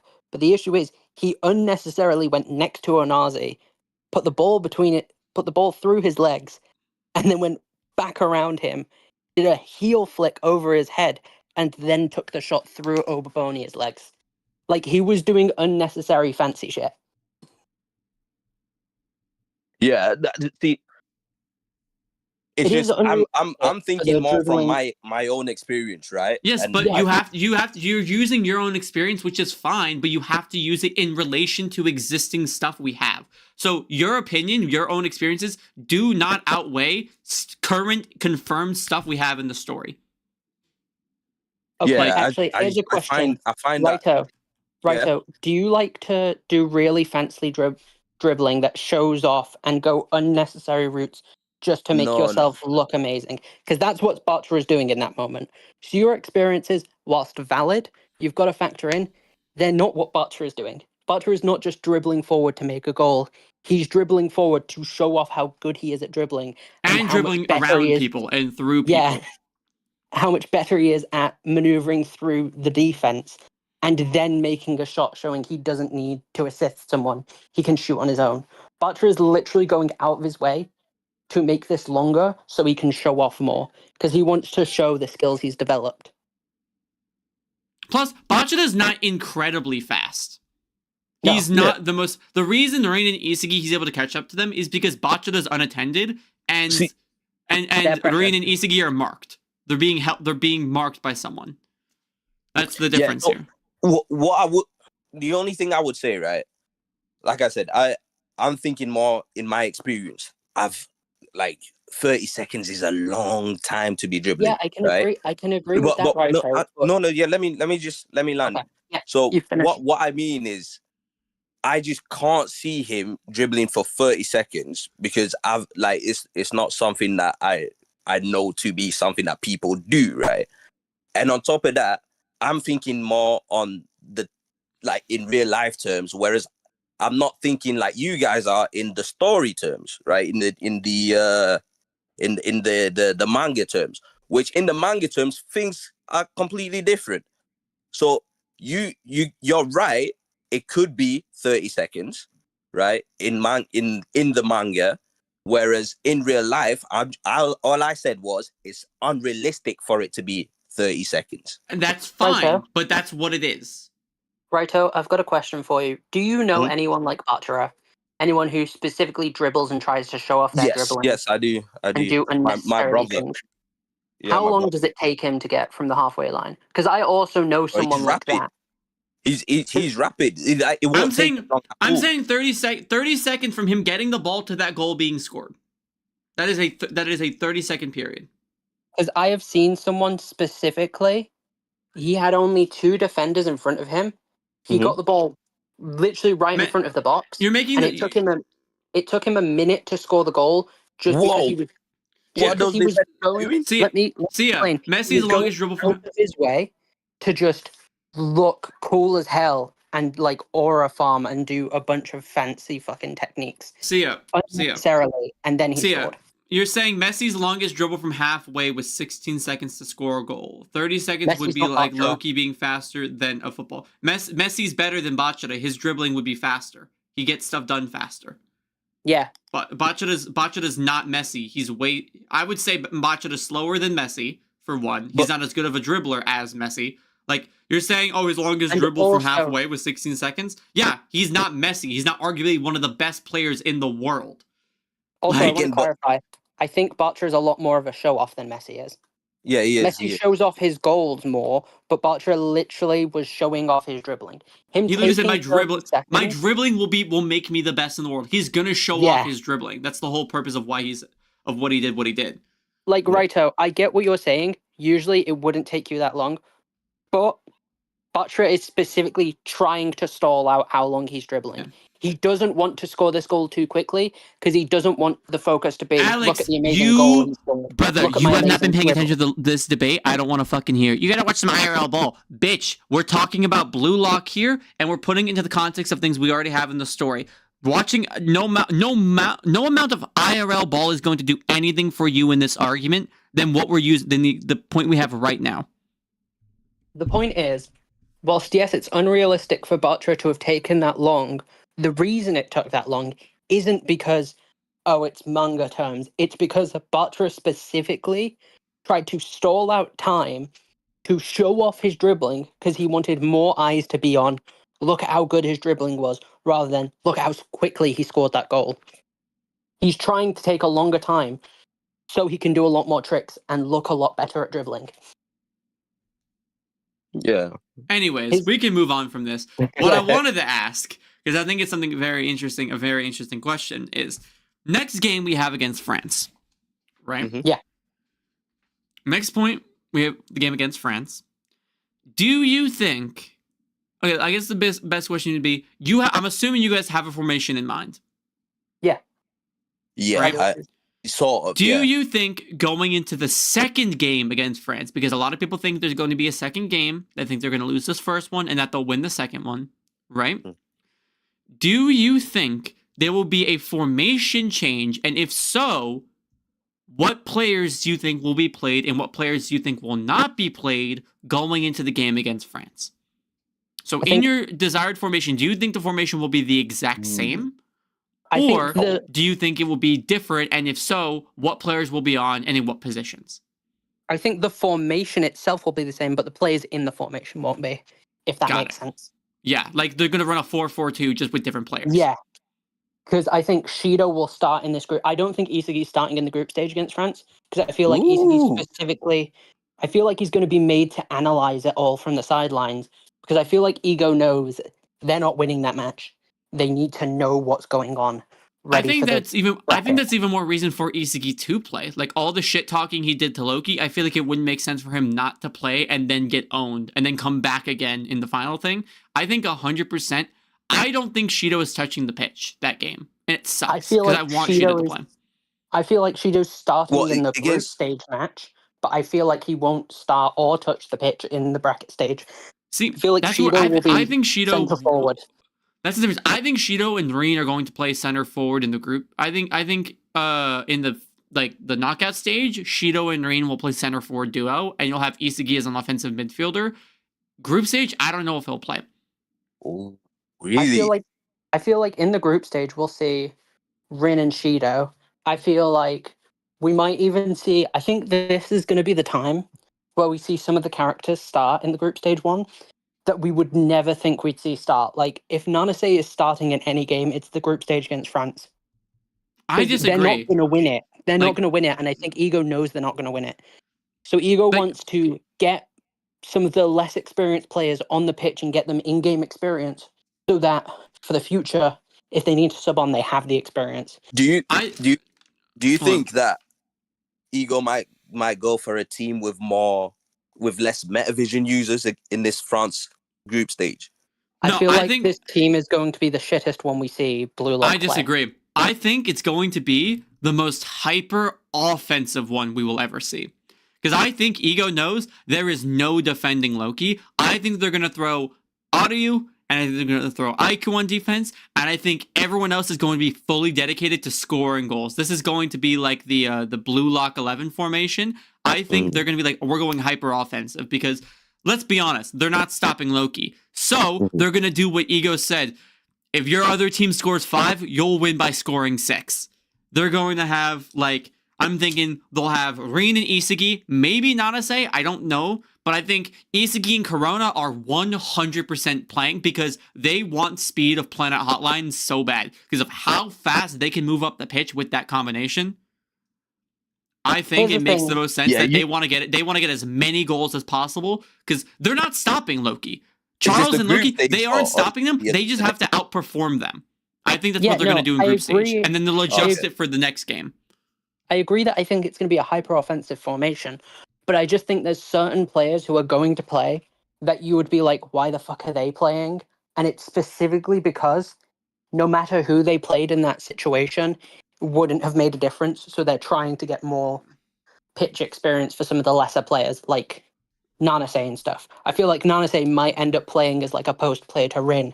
I could see Corona and Isagi also playing on the opposite side to Rin and Nanase, specifically for that sort of dual attack post player. Can I ask the benefit of Nanase at PXG was because there were no other players that were good.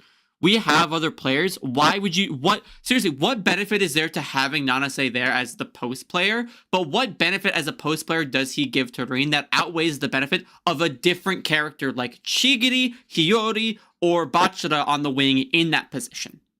There isn't. That's what I'm getting at. Then he shouldn't be played. There is no reason to play Nanase over any other player, which is why I think if there's any game where he's going to play, it's the game that Ego knows they have no chance to win. Because I think Ego's going into this France game, this is just my personal opinion, I think he's going into this France game with the mindset that they lose this match and they use it to find the weaknesses of France. I understand that. Just got a really good idea. Got a really good idea. Offside trapping Loki. Yeah. See, that's what you'd have to do. Okay. See, he can use both feet naturally, but his skill with both of his feet still are average at best. He can use both of his feet.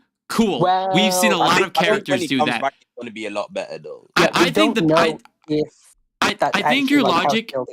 I think your logic of having them play because they know they're going to lose is fine in the concept of this was an actual team and like for like kids and they're like, well, I have to give my kids the play time. I have to. It's the rules. Might as well put them in a game that we know we're going to lose. I think Ego is smarter and would rather put a formation that he thinks will be good and find out what doesn't work.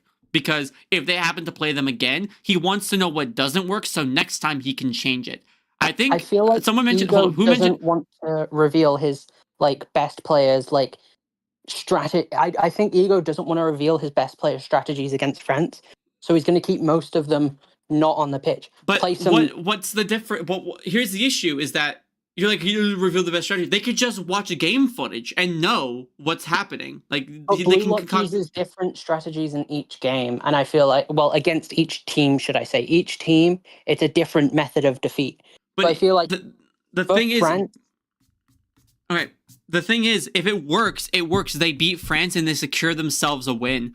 Like, Ego shouldn't go into the idea of, we're going to lose this. He should go in trying to win so they don't have to stress about winning that final game. You, as a coach, you want to go in with your best formation to win the game. You don't want to go in, with, this is just, we're going to lose. We're just throwing it away. We're going to learn some stuff. We're going to hide our best formation. Because what if his best formation doesn't end up working? Throw what you have that you think will work now and adjust it into the future of the final game. Because if it doesn't work, awesome. It doesn't work, they're not going to know your revised formation next time. If it works, awesome. Refine that formation so next time, if you happen to play them again, you win. Because, let's be honest, it's going to be Japan and France that survive. Like it is going to be. Yeah. Yeah. But I think here's the thing. I think that in terms of ego, I feel like he does want to put the pressure on for the final game. I Yo, feel like hold that's on. just the type of coach he is. Nico was gonna have the most aura farming moment. He's gonna they're gonna offside. Nico's gonna offside trap Loki, and you know what I need him to do? I need him to look at Loki, do his little eye thing, and go, "You're offsides. You should have noticed that," or some kind of remark of "You got to watch that next time." And he just does it over and over again. Dude, that would piss me off. That would be the greatest thing ever. Oh, imagine I he's would there love and he's that. like, "You're offsides. I thought you noticed that," or something. Yeah. But I still think I saw someone mention. I don't know where it was said. Reo 100% should not play that game. He shouldn't play. He should Why watch not? France. He should watch and observe the France team. So that he Have can Reo copy. be. Right. He should watch and observe. Playing him would be fine, but you don't want to reveal your hand of the mat. That's what you don't want to reveal your hand of his master copy. Yeah. Let him set out to debut that in the game where it's really needed. Don't let him. I also don't let him, think you'd want to do the same with Isagi's adaptability, but I guess that's a bit more. well, they already know about Isagi's Isagi's adaptability. Though. I would personally want to not play Reo and Isagi in that. I'd say game. Isagi has to play because to stick it to the strongest league, you want both of your number one players in Rain and Isagi. You want that. So Rain and have Rain and Isagi be there and build your formation around scoring the most goals possible. So throw I think a good character, honestly, put Bachira and Hiyori in the midfield with Karasu as center defensive mid. Put Bado and Shigiri on the wings. We need power. Because on this formation now, we're lacking that. I mentioned it earlier. We're lacking those power forwards. It's very technical, it's very high skilled, but we need high skill power players. Just quickly, Honestly, right? This is going to sound weird, but I think the formation they're going to play is a 2-3-5. What's 2-3-5? Like defense or forward? 2 defense, 3 midfield, 5 offensive players. Yeah, I think they're gonna go hyper. They need to go hyper offensive because again, I think it does. I really like the idea that it would play into the original ideology of if your team scores 5, you'll win by scoring 6, because again, they're not stopping Loki from scoring goals. So the best they can do is match him. You want to match the best, the next number 1 in the world? Okay, let's put our best strikers up there and give them the most support. We will have Nico and Aiku, our best and smartest defenders, offside trap him. That's the best strategy they can do. I think Shido should play in the game against France in the knockout stage, or have him as a super sub in this game, just for his impact goal, because Shido scores a goal real fast. So save him for where you really need it, where you need a goal like that to tie it up or to bring us to the win, and then you can hold. They need Shido for that. So don't start Shido, save him. I don't want Shido. Shido should never start a game. He should never start a game, but he should always he should exist as an stage, though. I don't, but that's my issue. Is if he starts, he's not scoring a goal any other time except first. He needs to score a goal first. But my mindset is, in terms of the formation I've proposed, I feel like in the group stage we'll see Bara, Rin, Shido, Isagi, and Bachira be those 5 players, and then I think Bachira and Shido won't be in the starting formation for the next time, and I feel like we'll see Nagi in it.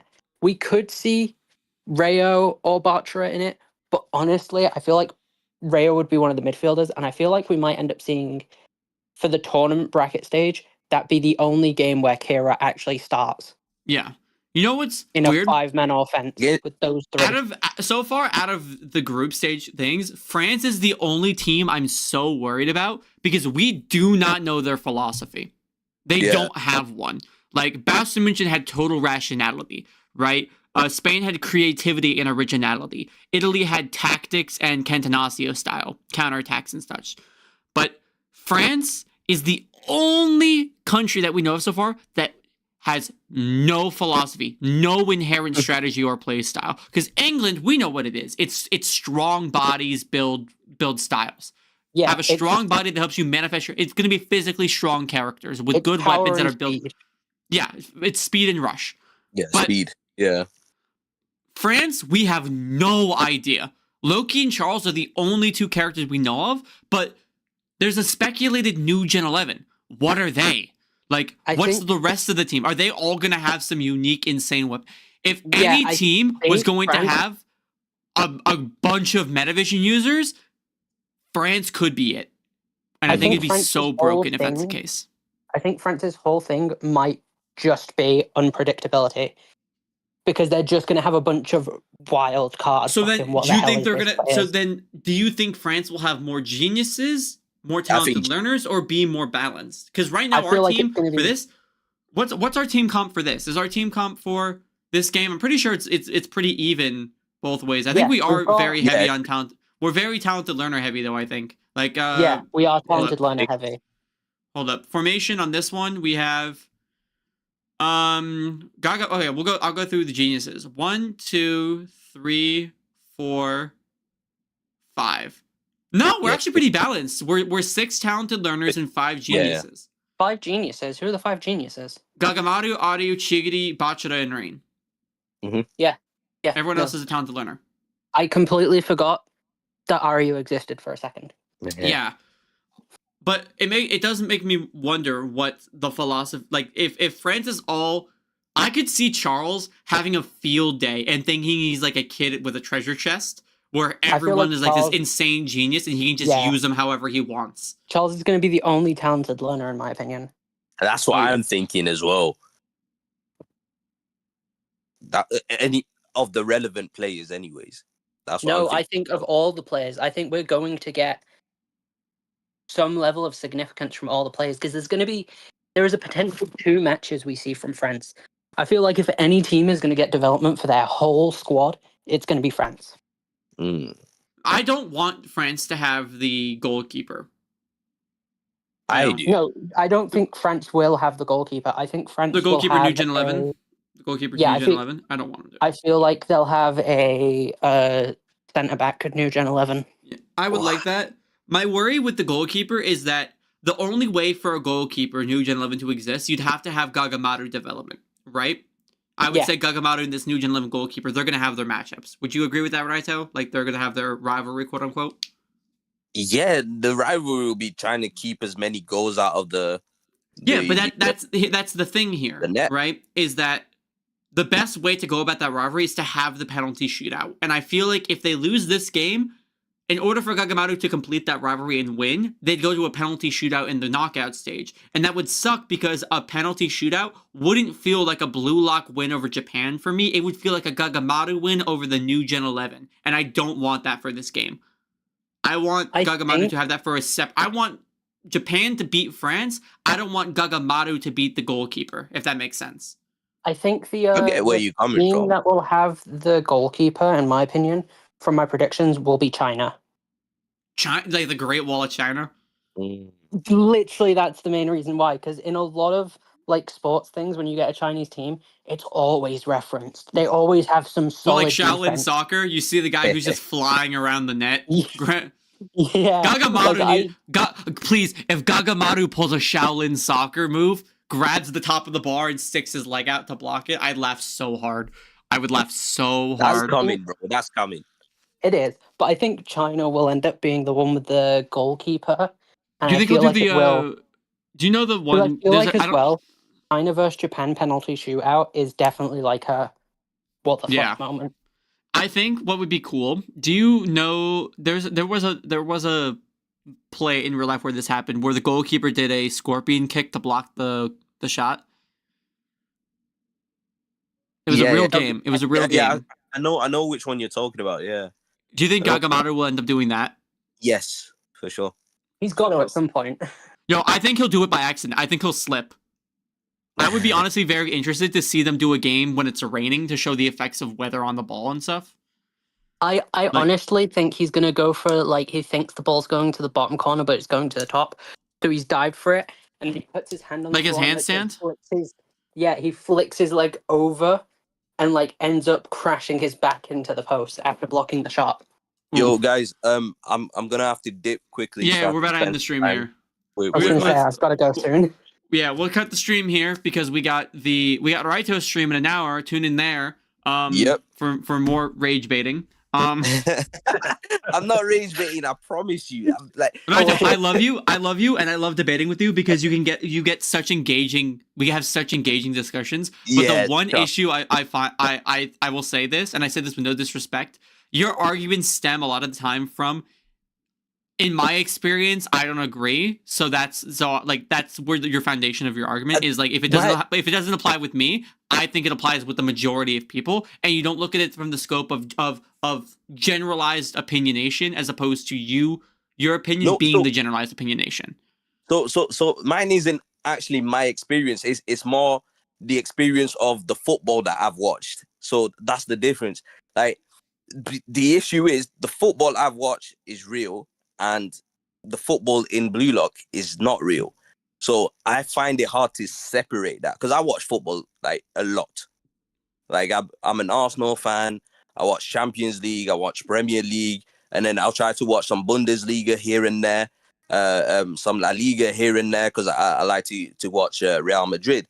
But a lot of my opinions, or like a lot of what I see in Blue Lock, I always reference it to real life football. That's why, like, sometimes the stuff they do obviously is a little, it's not realistic, but I just struggle to separate that at times. Yeah, but at the same time, a lot of it is realistic. We'll fix you, bro. We'll fix you. Don't worry, we'll fix you. Anyways, yeah, in the locker room, guys. I'm gonna try and link. I'm gonna try and talk to Raven. We'll get your stuff. We'll see if we can get you guys' stuff. The 8th cleared team and the your streams. We'll see if we can get them linked to our channel bot, so that way when you go live, it just pings our server. But yeah, sweet. We'll see you guys. We'll see you guys there in an hour. If you don't show up, you're a poopy head. I see you guys.